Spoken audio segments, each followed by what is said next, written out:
let's have a conversation about how not to wreck our hips in yoga.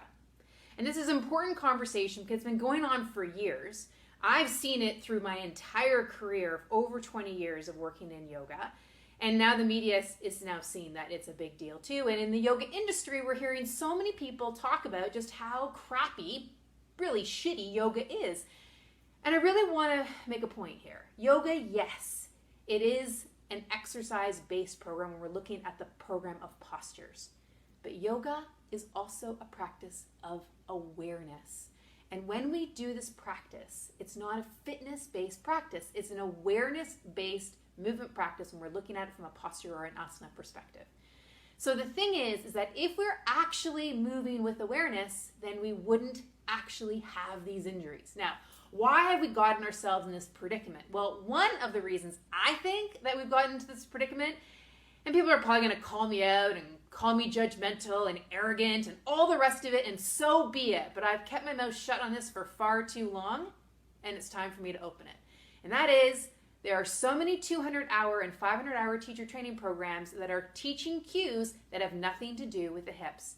Case in point, when my husband and I were first dating and we were going to yoga together, after about a year, he said to me, you know what? Why is it that my hips are not any more flexible than they were a year ago? And I laughed with him and I said, it's because they're not helping you move through your hips. They're helping you tuck your tailbone. They're helping you get more jammed in your knees. They're not actually teaching you how to move at the hips. And he looked at me with one of those incredulous early dating looks of, how the heck did you not tell me that? And that's a whole other conversation. But for now, what I shared with him was, next time you go into class, think about the movements into these poses in this kind of way. And just don't listen to the cues. Because so many of the cues have actually led to more of the dysfunction. That is not yoga's fault. That is not yoga's fault. When yoga is practiced as yoga, as a practice of awareness, we don't find ourselves in that predicament. Now, let's go through one of the key cues that I had said to my now husband to not listen to, and instead to do something different. Here it is. When we are in standing, what we'll do here is we will move our legs into this position, right? So let's just say we're taking our legs wide and we're getting ready for goddess, or we're moving into warrior or into triangle. The movement is here, hopefully, right? That's where the movement is. But what do we cue? Do we cue the hips? 99% of the time when I'm in classes, wherever that I go, there is not a single solitary cue of move the leg bone in the hip. What the cue is rotate the feet or angle out the feet or something with the feet. And I think people are hoping that it's going to move the hip.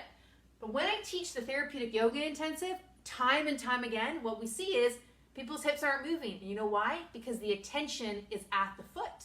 So because the attention is at the foot, people are moving more of their foot and they're getting jammed up more through their leg and they're getting stuck in their hip.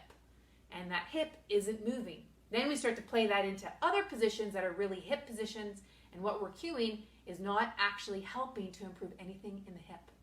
So with that, as you can see, my passion is a little bit high, and it's why I've created this online course that I'm running in December. You can see the link below. And it's all about how not to wreck our hips in yoga for once and for all, and you'll do it easily. I'm going to share some new information with you, and we're going to have a ton of fun. And those of you teachers who love yoga, and you want to do more yoga, and you don't want your hips to be such a mess, your SI joints to be such a mess, your piriformis to be such a mess, you can resolve it. So join me. Click the link below. I look forward to seeing you. Oh, there's one more thing as you click the link below. You can share it with a friend. Yes, in the spirit of the festive season that is coming up, we are doing a buy one, get one, but you've got to do it before November the 27th. So click below, have a read. I look forward to seeing you, okay? See you soon. Bye-bye.